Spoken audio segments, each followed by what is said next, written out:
Otra cosa que crea el estado de bienestar es esto que yo llamo el paradigma del criadero. Se supone que hay una capa de la población que está impedida. Esto es una enorme falsedad. No hay ninguna capa de la población que esté impedida. El mercado no existe tal cosa como la exclusión del mercado. El mercado no excluye, adapta sus precios, sus ingresos inmediatamente a todas las situaciones, ¿no?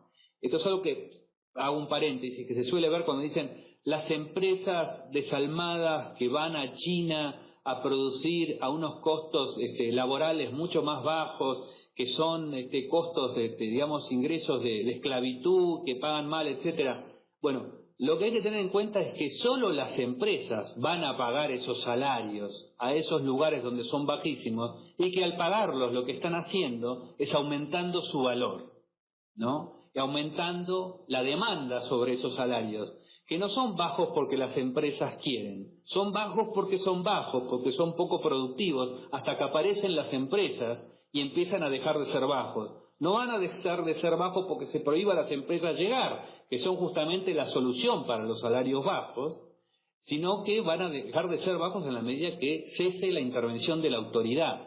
Y esos salarios, a través de la llegada de empresas que vienen a aprovecharlos, por supuesto, empiecen a crecer y a parecerse a los salarios de otros lugares del mundo. Cierro el paréntesis, vuelvo al criadero. Entonces está esta idea de que la sociedad puede ser una especie de criadero de una población incapaz, ¿no? Que a través de la visión buena de aquellos que digamos que llegan al gobierno, que los votan y que tienen unos lindos programas de intervención en la economía, ¿no? Como el malo mercado, ¿no? Esta visión de que lo que necesitan los pobres son políticos, no empresarios. El otro día el Papa insiste, esto hay muchos papas, por supuesto, y mucha gente que piensa esto en términos morales, que el ideal es que cada persona tenga un empleo digno, ¿no? Hay que ver qué es lo que se significa después por empleo digno, pero es muy curioso que todos repiten este asunto de la idea de que nuestro ideal es pasar a ser empleados por una empresa, más que generar nuestro propio negocio, ¿no? Pero por otro lado hay que perseguir a las empresas. Entonces no se entiende muy bien cómo es que hay que cobrarle impuestos a las empresas, mantenerlas controladas, imponerles paradigmas hasta falsos desde el punto de vista moral, como el de la sociedad social empresaria, responsabilidad social empresaria, etcétera, y a su vez se supone que la dignidad del ser humano depende de tener un trabajo digno, con lo cual esto es un enorme contrasentido. Esto parece ser más la persecución del beneficio por lo que tiene de pecado que la persecución del beneficio, digamos, tratar de conseguir el beneficio por lo que tiene de oportunidad o de dignidad en otro caso, ¿no? Entonces, si es que esta sociedad lo que produce es una capa de gente que tiene que ser mantenida como un criadero, el criadero es improductivo. Se crea una cantidad de gente que no solamente pasa a ser improductiva, sino que se siente que es improductiva. Y se siente que es improductiva, a la cual le dicen que el problema es que había un paraíso que se ha perdido y que de alguna manera por la maldad, que ahora algunos políticos vienen a terminar, eso se encuentran en esta situación. Y esto va a ser remediado a través de los recursos públicos. Y esta gente se transforma en un gran problema, no solamente para los demás, sino contra sí mismos, porque no se ven, les mandan el mensaje de que no son capaces. Y no hay nadie que tenga un instinto más grande de propiedad que una persona que tiene pocos recursos y que tenga el instinto de hacer algo para salir adelante, ¿no? Así que esta visión del criadero termina, una vez vi un documental muy interesante de cómo se producían los pavos en Nebraska, ¿no? Para después sacrificarlo en el Día de Acción de Gracias y demás, y tenían una vida muy feliz, calentita, ¿no? Le ponían un ambiente controlado, un clima controlado, alimento balanceado, le ponían luz para que parezca luz solar, ¿no? Pero claro, los separaban a las hembras de los machos al principio de todo el proceso, y en un momento pasaban a otro galpón y en ese galpón le cortaban la cabeza y se los morfaban, ¿no? Esto está atrás del criadero. El criadero es simplemente el lugar donde se va a hacer crecer determinado recurso para después consumirlo, ¿no?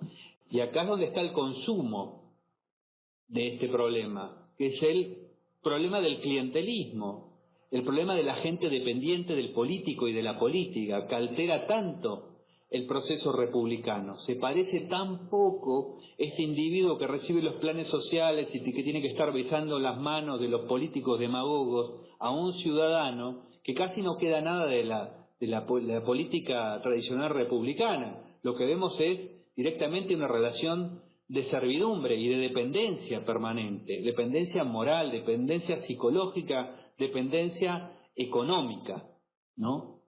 Esto es todo fruto del estado del estado de bienestar. ¿Qué pasa con la riqueza? Muchas veces ustedes habrán visto que se mide, por ejemplo, cuál es el porcentaje de la sociedad que tiene el mayor beneficio, cómo se concentra la riqueza, etcétera, etcétera, o el problema de qué debería hacer un señor como Steve Jobs con su fortuna y para qué trabaja más allá de lo que puede consumir. Y lo vemos acá a Rico McPato, que por ahí ustedes no tienen edad para conocerlo, pero no sé, supongo que todavía está vigente, que nada en oro, ¿no? Y esto es una de las cuestiones que pasan en el mercado. Este señor, Rico McPato, que nada en oro, en realidad ha producido muchísimo más de lo que necesitaba para consumir. Él podrá acumular miles de millones de dólares, pero mucho más que nosotros no va a consumir en huevos, en carne, en lechuga o en lo que fuera, o capaz compra cosas que nosotros no compraríamos, no compite ni siquiera con nosotros como consumidor. La gran parte del capital que tiene está invertido en mayor producción. Este señor está nadando en el oro que permite a las empresas que tiene producir para nosotros. O sea, el problema de la propiedad no es solamente lo que nosotros tengamos, sino que lo que los otros tienen también es una gran noticia.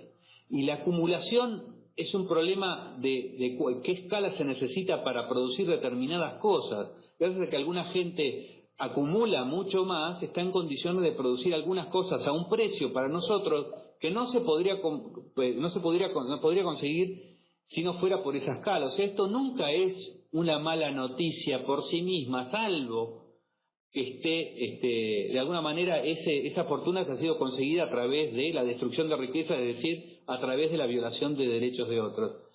En este contexto de producción de riqueza voluntaria, sin uso de la fuerza, ¿no? La riqueza es un espejo. Lo que tiene uno es el espejo de lo que el mercado le ha dado, por lo que este mismo personaje, individuo, le ha dado a ese mercado. O sea, lo que tiene este oro en el que está nadando Rico McPato, muestra a gente que ha dado ese oro a cambio de algo más valioso. O sea, en ese sentido refleja algo que ya ocurrió, un beneficio para los demás que ya ocurrió, una valoración de su ingreso, una facilidad para obtener bienes de consumo que ya ocurrió, y además, esto que está acumulado y que él no consume, está puesto en beneficio de la producción. O sea, no es un problema la riqueza de la titularidad, repito, sino del flujo, del modo en que los bienes que consumimos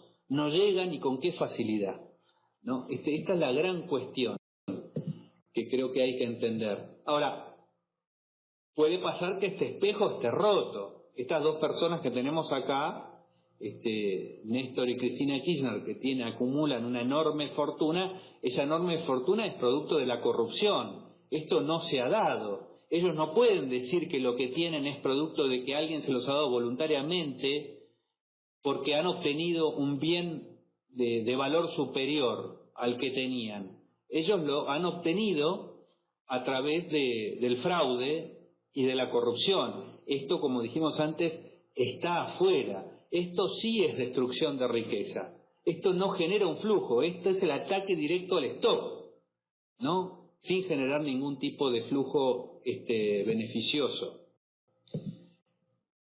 La cuestión también es cómo valorar el problema el problema moral del Estado y de la política a través de esta visión, ¿no?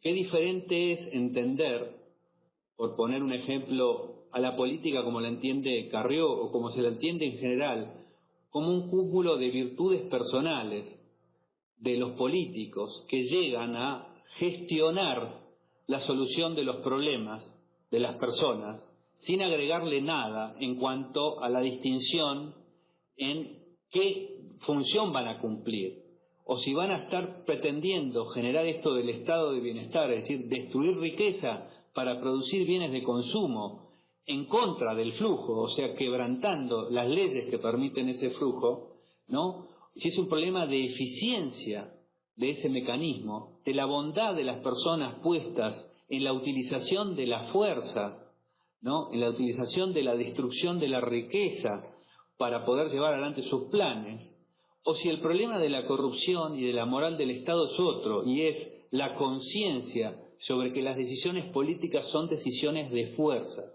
que se está alterando las decisiones de las personas, que se está alterando sus derechos de propiedad, que se está quebrantando en cada una de esas transacciones que han sido intervenidas la valoración que las partes han hecho para llevar a cabo la transacción. Por eso que nuestra visión moral sobre la política es muy diferente a la de la política como virtud personal del individuo, en el sentido de parecerse a nosotros en cuanto al tipo de decisiones que toma, porque las decisiones que toma las está tomando imponiéndose sobre los demás. Y esto tiene que estar permanentemente sobre la mesa y sobre la mirada moral de la cuestión de la política. Esto sería como no distinguir a una relación de sexo libre con una violación y pensar que el problema sea la eficiencia en producir satisfacción, ¿no? Sin tener en cuenta